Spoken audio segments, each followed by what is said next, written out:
네, 오래간만에 다시 계시록 말씀을 함께 살펴보고자 합니다. 오늘은 소아시아 7교회 중에서 4대 교회와 빌라델피아 교회 두 교회에 하는 말씀을 살펴보고자 합니다. 혹시 7교회 중에 칭찬을 받지 못한 두 교회가 있는데 어느 교회인지 아시나요? 네, 오늘 살펴볼 4대 교회와 그리고 다음번에 살펴볼 라오디게아 교회가 다른 교회들은 칭찬과 책망을 들었지만 이 두 교회는 책망만 들었습니다. 4대 교회는 신앙생활 속에서 깨어있는 삶이 얼마나 중요한지를 말씀해 주고 있습니다. 또한 두 번째 살펴보는 빌라델비아 교회는 4대 교회와 반대로 능력이 굉장히 적었습니다. 그런데 능력이 적었음에도 불구하고 주님의 말씀을 지키며 이름을 배반하지 않음을 통해서 칭찬받았던 교회입니다. 빌라델비아 교회를 통해서는 규모나 또 많은 은사에 상관없이 믿음을 굳게 지킬 때 주님께 칭찬받는 교회가 될 수 있음을 교훈으로 알 수 있습니다. 오늘은 이 4대 교회와 빌라델비아 교회를 자세히 살펴보며 함께 은혜를 나누고자 합니다. 먼저 1절부터 6절까지 있는 4대 교회에 대한 메시지를 좀 살펴보고자 합니다. 4대 교회는 예수 그리스도가 어떤 모습으로 나타나게 되냐면 하나님의 7영을 가지고 있다라고 말씀하고 있습니다. 하나님의 7영은 곧 성령님을 이야기하는데 7영이라는 표현을 쓴 것은 이사야서 11장 2절 3절에 있는 말씀 때문입니다. 2절과 3절에는 이새의 가지에서 탄생할 미래 왕에 대해서 말씀하고 있습니다. 이 메시아는 하나님의 7영을 가지셔서 하나님의 백성들에게 복을 내리시는 분이다 라고 말씀합니다. 여기서 7영이라고 할 때 어떤 특징을 가지고 계시냐면 지혜의 영, 총명의 영, 모략의 영, 능력의 영, 지식의 영, 경건의 영, 하나님을 경외하는 영을 가지셨다라고 말씀하고 있습니다. 그래서 예수 그리스도는 하나님의 영이신 성령님을 통하여 사역하시고 또 성령님이 예수 그리스도를 드러내시는 분이심을 말씀해 주고 있습니다. 또 4대 교회는 예수님께서 7뼈를 가진 분으로 나타나고 계십니다. 예수님의 권세를 강조할 뿐만 아니라 이 예수님의 권세는 로마의 권세에 맞선다는 의미가 됩니다. 왜냐하면 로마 동전의 한 면에 보면 7별의 이미지가 있습니다. 또 다른 면에는 로마 황제의 형상이 나타나고 있습니다. 그래서 로마 황제들은 7별을 통치할 만큼 강력한 힘을 가진 반신반인이다 라고 자신들은 생각한 것입니다. 그런 예수님 누구십니까? 이 로마의 황제들보다 더 큰 권세를 가지고 계신 분이죠. 땅과 하늘에서 큰 권능을 가지고 계신 분이 바로 예수님, 7뼈를 움직이고 계신 분이라는 것입니다. 그래서 예수님은 온 세상을 다스리는 권세를 가지고 계시기 때문에 이제 교회는, 성도들은 세상의 왕들이나 또 로마의 어떤 힘에 굴복하지 말고 예수님의 말씀에 귀 기울이라 라고 표현해 주고 있는 것입니다. 처음에 말씀드린 것처럼 이 4대 교회는 칭찬이 없는 교회였습니다. 7교회 중에 가장 심하게 주님께 책망을 받았던 교회가 4대 교회였습니다. 그런데 책망을 받았으나 그 교회는 몇 명의 인정받는 성도들이 있었습니다. 그래서 교회가 전체가 다 예수 그리스도를 믿지 않을 수는 없습니다. 교회가 다 타락하고 약해질 수는 없는 것이죠. 그래서 인정받는 그 성도들에 대해서 4절에 보시면 그 옷을 더럽히지 아니한 자 몇 명이 있다라고 말씀합니다. 그래서 그들은 흰옷을 입고 나와 함께 다닐 것이라고 이야기하며 그들은 합당한 자이기 때문이다 라고 말씀합니다. 흰옷이라는 것은 이들이 도덕적으로 영적으로 예수 그리스도로 인하여 정결케 되었다는 것을 표현해 주고 있습니다. 또한 나와 함께 다닌다는 것은 그 당시 로마의 상황과 좀 빗대어 생각해 봐야 합니다.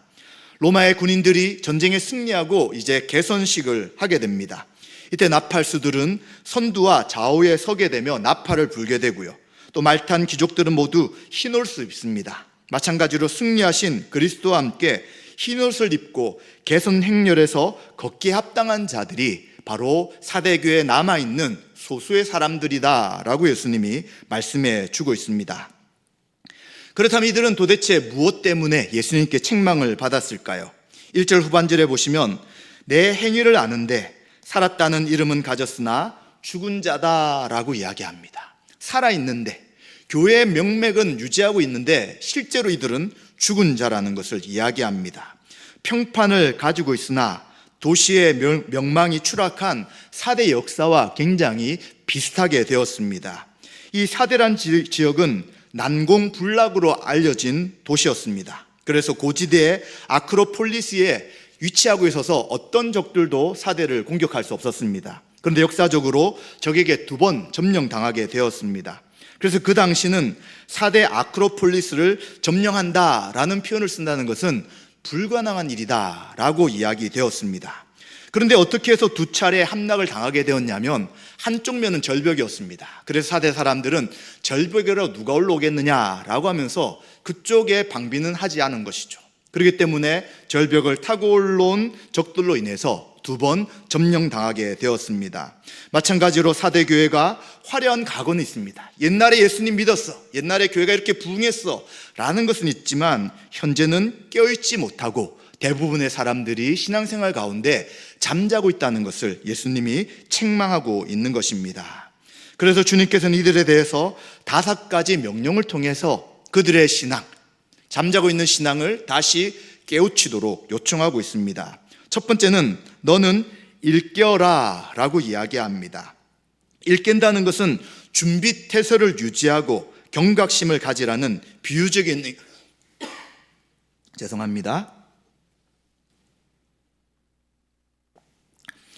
의미가 될 수 있습니다. 신앙에 대해 경각심이 없는 것이죠. 예수 그리스도가 재림하시고 또 지금 로마에 의해서 고난과 박해가 있음에도 불구하고 이 정도면 괜찮지, 우리는 신앙생활 잘하고 있지라고 착각하고 있다는 것입니다. 안일하게 살아가는 이 신앙에 대해 주님이 경고하고 있는 것입니다. 또 남은 바 죽게 된 것을 굳게 하라 라고 2번째 명령하십니다. 내 하나님 앞에서 내 행위에 온전한 것을 찾지 못했다라고 책망하십니다. 여기서 굳건하다는 것은 내면의 갈등이나 외부의 장애에 직면했을 때 감정적으로나 영적으로나 건강하게 된다라는 것입니다. 어떤 상황 속에서도 흔들리지 않는 굳건함을 가져야 된다고 이야기하는 것입니다. 따라서 믿음을 지키고 있는 소수의 사람들에게 교회가 마땅히 해야 될 믿음의 삶, 행위를 계속해서 행하라라고 말씀합니다. 또 3번째 경고는 어떻게 받았는지, 어떻게 들었는지 생각하고 기억하라고 이야기하고 있습니다. 교회가 어떻게 세워졌습니까? 예수 그리스도의 십자가의 복음을 듣고 그들이 구원의 감격을 얻으며 성령의 인도하심 속에 중생을 얻어서 교회가 세워지게 되었습니다. 그들이 들었던 말씀, 그리고 받았던 말씀, 또 신앙 고백, 이러한 믿음의 고백들을 그들이 다시 회개하고 다시 회복하고 기억하라고 말씀하고 있는 것이죠. 시간이 오래되어서 이들은 잊어버린 것입니다. 처음에 받았던 복음의 기쁨과 또 복음의 능력을 이들은 상실했던 것입니다. 그래서 다시 말씀을 생각하라, 복음을 다시 기억하라 라고 말하는 것입니다. 또한 이들에게 4번째, 지켜라, 순종하라고 말씀합니다. 계속해서 순종해야 합니다. 근본적인 복음의 진리를 기억할 뿐만 아니라 그것이 진리라면 그 말씀에 순종해야 되는 것입니다. 그래서 지켜 순종하라고 이야기합니다. 그리고 마지막 5번째는 회개하라고 말씀하는 것입니다. 진리의 말씀을 따르지 못한 것이 있다면 그것이 죄임을 인정하고 자신의 삶 속에서 하나님 앞에 불순종했음을 회개하라는 것입니다. 회개할 때 그 다음 순서로 순종할 수 있는 것입니다. 불순종한 것을 회개하지 않는다면 그 다음에 순종은 나타나지 않기 때문에 주님께서 회개하라 라고 말씀해 주고 있습니다. 이러한 삶을 돌이키는, 믿음으로 바르게 회개할 것을 요청하는 이 명령에 대해서 만약 이들이 순종하지 않는다면 이제 부정적인 결과가 있을 것을 이야기합니다. 내가 도둑같이 이르리니 어느 때 이르는지 내가 알지 못한다. 지금 신앙이 잠자고 있는 것이죠. 예수님이 다시 오시게 되는 것이고요. 또 예수 그리스도가 이제 이 땅을 살아가는 성도들에게 고난을 허락하실 때가 있는데 이들은 잠자고 있기 때문에 그들의 신앙이 깨어있지 못함을 통해서 이제 주님이 언제 오실지를 알지 못할 수 있다는 것입니다. 그래서 깨어있으라 라고 명령하십니다. 그리스도께서 이제 재림하실 때는 심판과 구원을 이루는 날입니다. 그러나 성도들이, 교회가 바르게 깨어있지 못한다면 하나님의 구원의 날에 이들은 두려워하고 떨게 되며 주님 왜 지금 오셨습니까? 라고 말할 수밖에 없다는 것입니다. 그래서 언제 주님이 다시 올지 알지 못하기 때문에 이제 이들은 깨어 있어야 된다는 것을 이야기합니다. 그러나 만약 깨어 있지 못한다면 주님은 도둑같이 오실 것이다 라고 경고하는 것입니다. 그러나 또 주님께서는 5절에 이기는 자에 대한 약속을 하십니다. 이기는 자들은 흰옷을 입을 것입니다. 종말의 때 승리자로 흰옷을 입고 그리스도의 개선 행진에 동참할 것입니다. 또한 그 이름을 생명책에서 지우지 아니할 것입니다. 죽어가는 4대 교회에서 안일함이라는 치명적인 죄를 극복한 성도라면 누구든지 그 이름이 생명책에서 지워지지 않을 것이다 라고 말씀합니다. 또 그 이름을 내 아버지 앞과 천사들 앞에서 시인할 것이다 라고 말씀합니다. 바로 예수님이 재림하시는 그때는 심판하실 날입니다. 또 구원의 최종적 완성의 날입니다. 하나님 앞에, 하나님의 법정 앞에 설 때 하나님의 심판, 하늘의 심판자이신 그리스도께서 이제 이 성도들의 옹호자가 되시고 그들을 변호해 주셔서 무죄 판결을 받게 하시며 최종적인 구원을 선포할 것이다 라고 예수 그리스도께서 말씀하시는 것입니다. 그래서 주님께서는 귀 있는 자는 들어라 라고 말씀하시면서 성령이 교회들에게 하시는 말씀을 들으라고 이야기합니다. 이 귀 있는 자는 지금 우리가 가지고 있는 이 귀를 이야기하는 것이 아닙니다. 영적인 귀를 열어라고 이야기합니다. 하나님 말씀이 들려지고 회개를 촉구할 때 그것이 얼마나 큰 죄인지를 깨닫고 하나님 앞에 돌이키고 다시 성령을 의지함으로써 믿음의 삶을 살아가라는 것입니다. 사대교회처럼 잠자거나 그리고 안일한 생각 속에서 신앙생활을 하지 말 것을 경고해 주는 말씀이라고 할 수 있는 것입니다. 이것은 지금 이 시대를 살아가는 우리들에게, 한국교회에게 계속 주시는 말씀이라고 할 수 있습니다. 한국교회는 부흥하였다, 숫자가 많아졌다, 교회가 커졌다라고 자랑하였습니다. 그러나 실제로는 잠자고 있고 안일해졌습니다. 말씀을 아는 사람은 더 적어지고 기도하는 사람도 더 적어지고 말씀대로 순종하는 사람도 더 적어지는 그러한 상황 가운데서 수많은 사람들이 한국교회에 대해서 경고하였습니다. 지금 깨어있어야 합니다. 말씀 가운데 서야 합니다. 우리의 신앙이 이제 그 말씀을 순종하는 신앙으로 다시 돌아야 합니다 라고 말했지만 우리는 그것을 제대로 알지 못하고 지금껏 이렇게 오게 되었습니다. 그래서 우리는 다시 한 번 더 이 4대 교회에 대한 책망을 들을 때 한국교회 전반적인 문제가 이것이라면 우리들도 혹시 안일한 삶 속에서 이 정도면 하나님 인정하시겠지, 이 정도면 나의 신앙은 충분하겠지라고 생각하는 부분들이 있다면 다시 주님의 말씀 앞에 우리가 돌이켜야 될 부분들, 또 하나님 앞에 또 흰옷을 입고 믿음을 지켜야 될 부분이 무엇인지를 생각하며 하나님 은혜를 구해야 될 것입니다. 이제 두 번째, 빌라델비아 대한 교회에 대한 말씀입니다. 바로 7절과 13절에 말씀하고 있습니다. 이 빌라델비아라는 뜻은 형제 사랑이라는 뜻입니다. 고대 세계인 버가보 왕국의 왕의 아들로 태어난 두 형제가 서로 우애를 가지고 있었기 때문에 이제 이러한 필라델피아란 그러한 이름을 가지게 되었습니다. 에우메네스 2세와 아탈루스 2세라는 사람들이 있었는데 이들은 에우메네스가 형이었고 아탈루스가 동생이었습니다.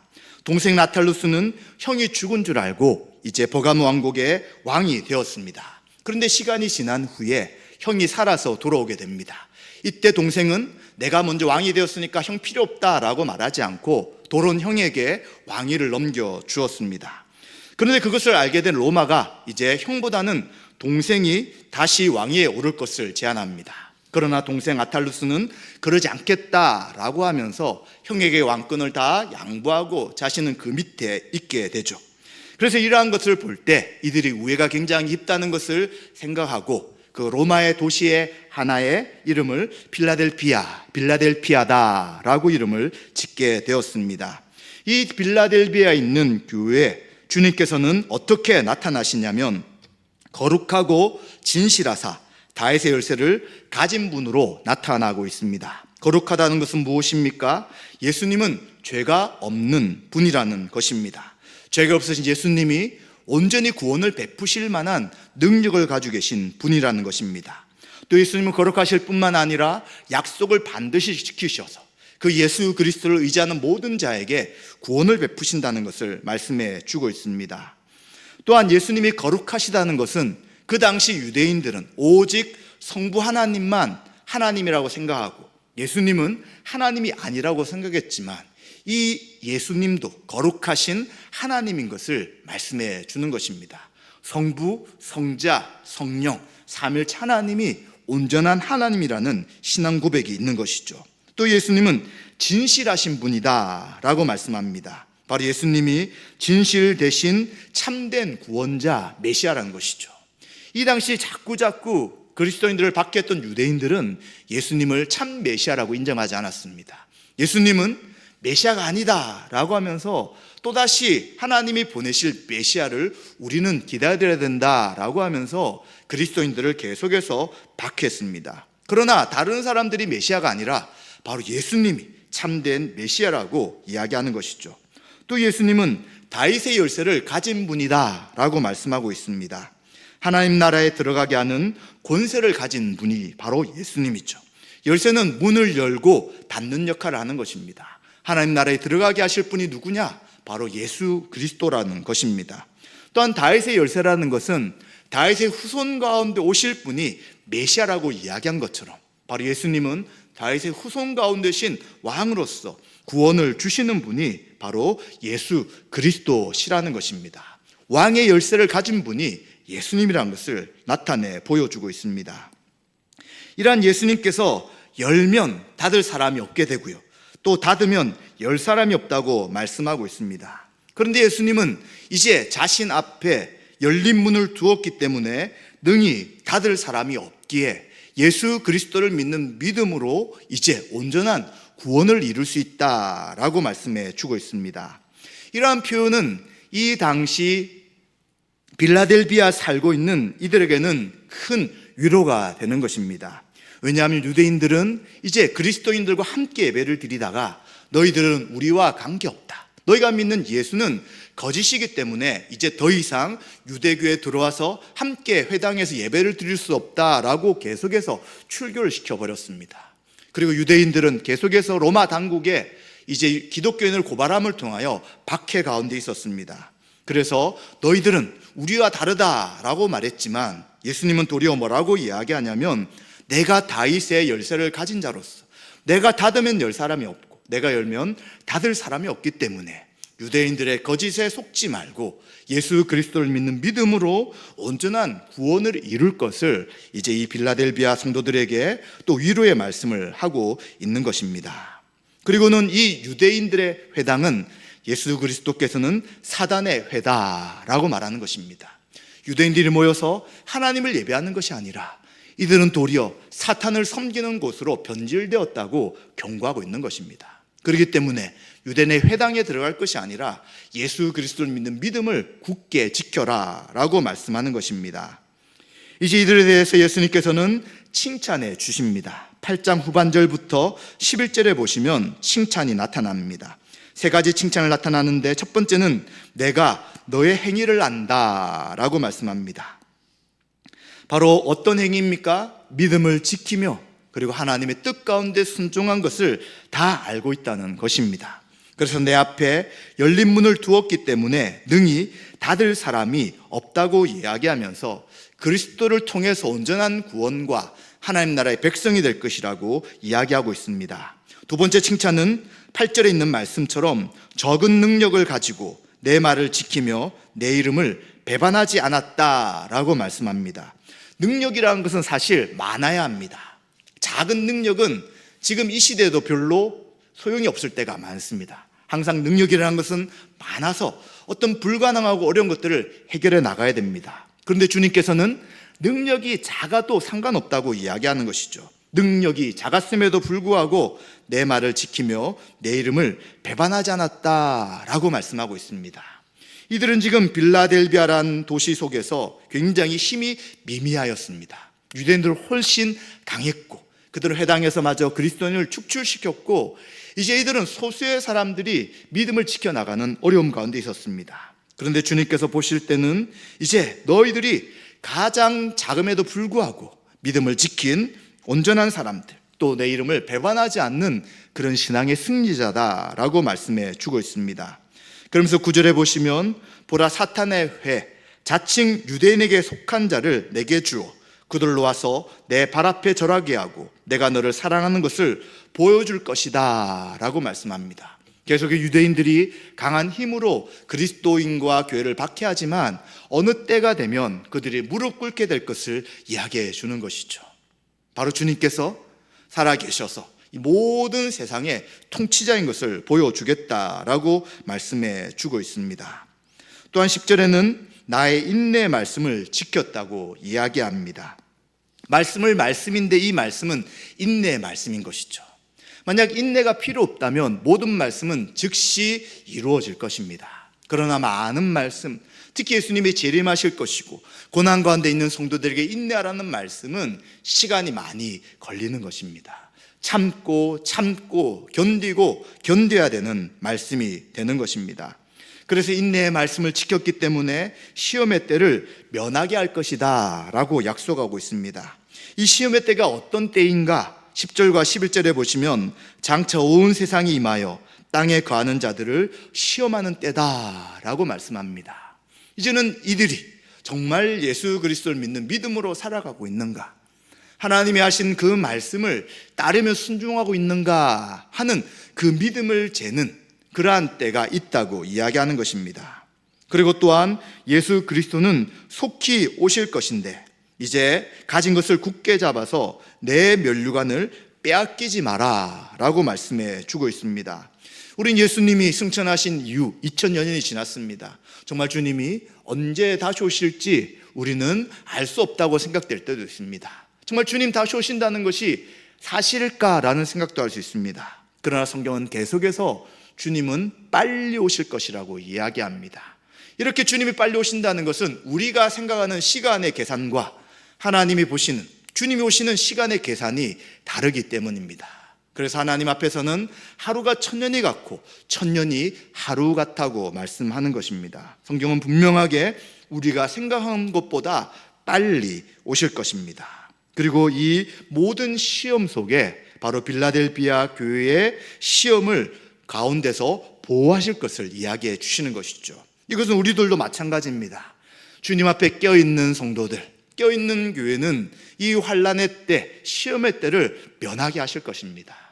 바로 출애굽 때도 마찬가지고 다니엘 때도 마찬가지고 주님께서는 항상 이 땅 가운데 시험은 있었으나 그 시험의 때를 면하게 하시고 피하게 하시고 시험을 견딜 수 있게 하셨다는 것입니다. 그래서 이 빌라델비아 교회에 이런 칭찬을 하시면서 환난과 박해와 고난이 있지만 믿음을 계속해서 지켜나가라 라고 말씀해 주고 있습니다. 또 이들에게 대해 11절에 보시면 책망이 없지만 이들이 신앙을 계속해서 지킬 것을 권면하고 있습니다. 내가 가진 것을 굳게 잡으라 라고 말씀합니다. 이들은 지금 능력은 조금밖에 없습니다. 작은 능력을 가지고 있지만 그 믿음을 계속해서 붙잡으라고 이야기하고 있습니다. 바로 세탄의 회당이 가지지 못한 하나님 나라에 들어갈 자격이 성도들에게 있기 때문입니다. 유대인들은 우리는 구약 때부터 아브라함의 후손이었고 할례도 받았고 우리가 참된 하나님 백성이다 라고 말하지만 지금 주님께서는 그것이 아니라고 합니다.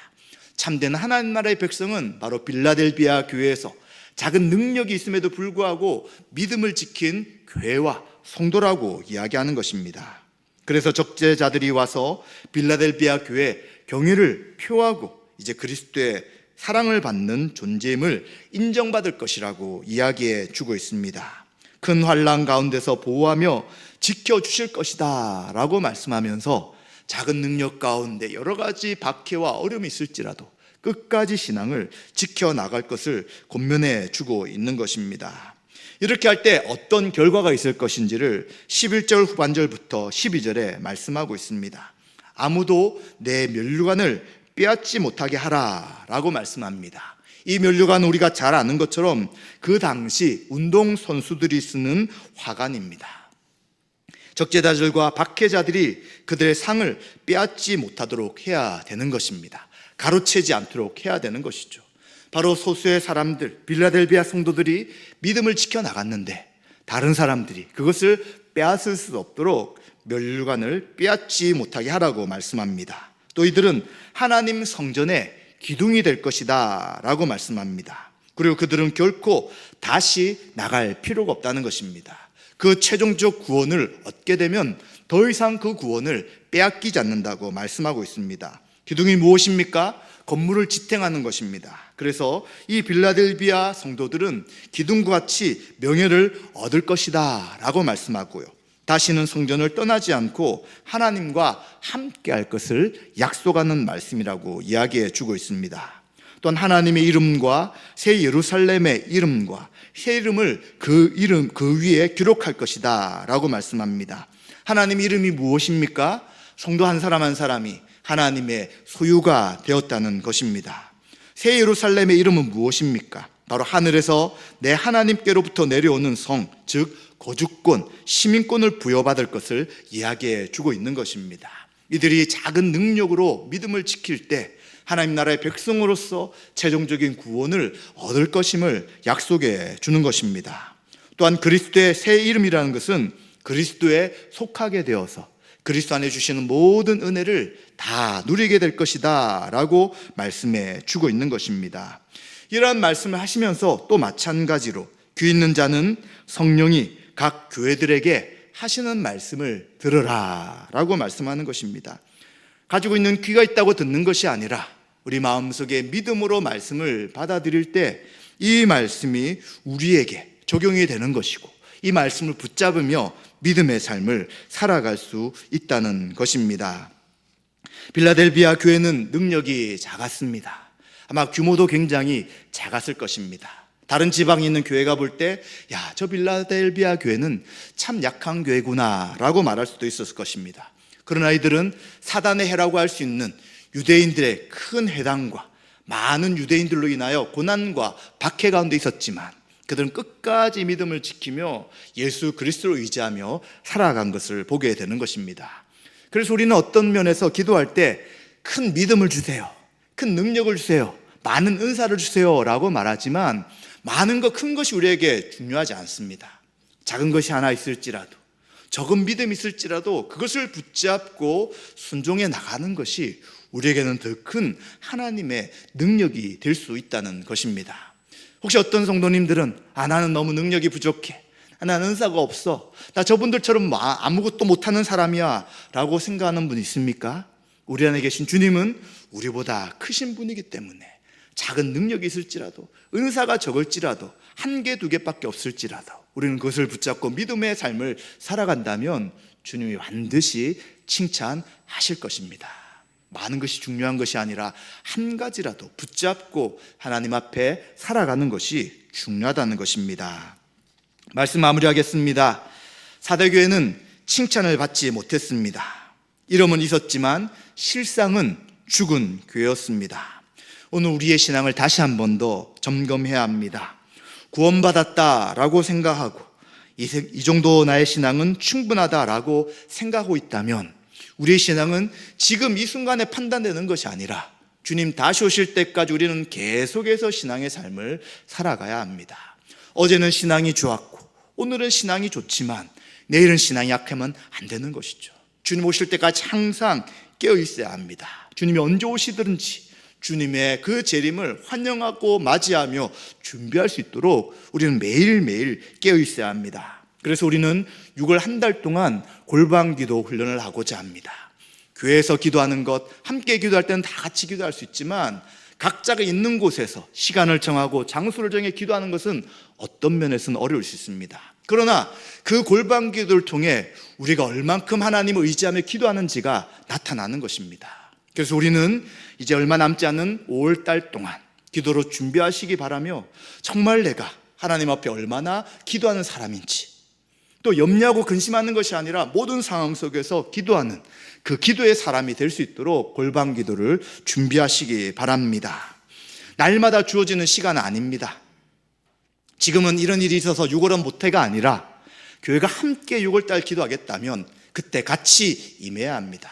그럴 때 그 은혜 가운데 서게 되는 것이죠. 만약 이때를 미루거나 나는 상황이 안 돼서 다음번에 하겠다라고 한다면 우리에게 다시 그러한 시간이 돌아오지 않을 수도 있는 것입니다. 그래서 우리가 함께 기도하겠다라고 할 때 최우선 순위를 두시고 어느 장소에서 얼만큼 기도할지를 정함을 통해 기도의 자리를 통해서 하나님 앞에 은혜를 누리며 또 하나님 앞에 자신과 가정과 민족과 교회를 위해 기도하는 집중 기도 시간이 될 수 있도록 깨어서 기도하면 좋겠습니다. 빌라델피아 교회는 칭찬만 받았습니다. 보통 생각할 때 큰 능력이 있는 사람들, 큰 능력이 있는 교회가 칭찬받을 것이라고 생각합니다. 규모가 큰 교회, 많은 사역을 하는 교회, 사람이 많은 교회, 재정이 많은 교회가 칭찬받을 것 같지만 그렇지 않습니다. 작은 능력, 소수의 사람, 재정이 적을지라도 그 믿음을 지키며 하나님 앞에 그 믿음을 의지하며 살아가는 교회와 성도가 칭찬을 받는 것입니다. 여러분, 우리 교회는 어떻습니까? 지금 우리의 신앙을 바라보실 때 주님이 칭찬하시는 교회일까요? 아니면 책망하는 교회일까요?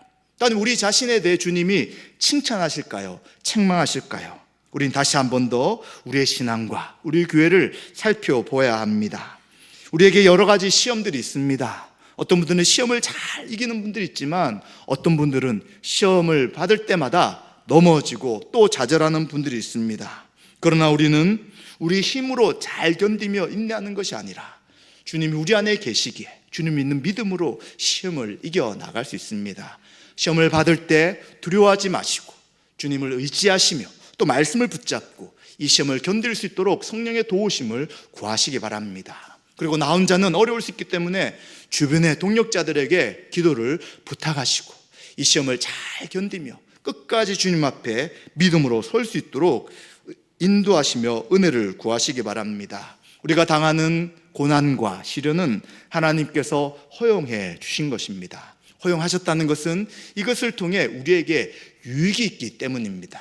당장은 왜 이런 어려움이 나에게 있는지 알 수 없을 때가 많지만, 그리고 우리 교회에게 왜 이런 어려움을 주시는지 잘 이해되지 않을 때가 있지만, 그러나 인내한 이후에 또 몇 년이 지난 다음에 다시 신앙을 돌아보게 될 때 하나님께 허락하신 이유가 무엇인지 우리는 알게 되는 것입니다. 그렇기 때문에 고난과 어려움이 있을 때 우리가 취할 행동은 인내하고 하나님을 신뢰하고 그 상황 속에 원망과 불평으로 하나님이 살아계시다면 이것을 빨리 바꿔주십시오. 하나님 왜 나한테 이런 어려움을 주십니까? 라고 말할 것이 아니라 인내하며 주님을 신뢰하는 믿음이 필요한 것입니다. 그리스도 예수 안에서 도덕적인 영적 순결함을 날마다 유지하시는 은혜가 있으시기 바랍니다. 그리스도 예수를 믿는 믿음으로 우리에게 흰옷을 주셨습니다. 고난 가운데서도 인내함을 통해 우리가 받을 면류관을 잃지 않는 저와 여러분 되시기를 주님의 이름으로 축원드립니다.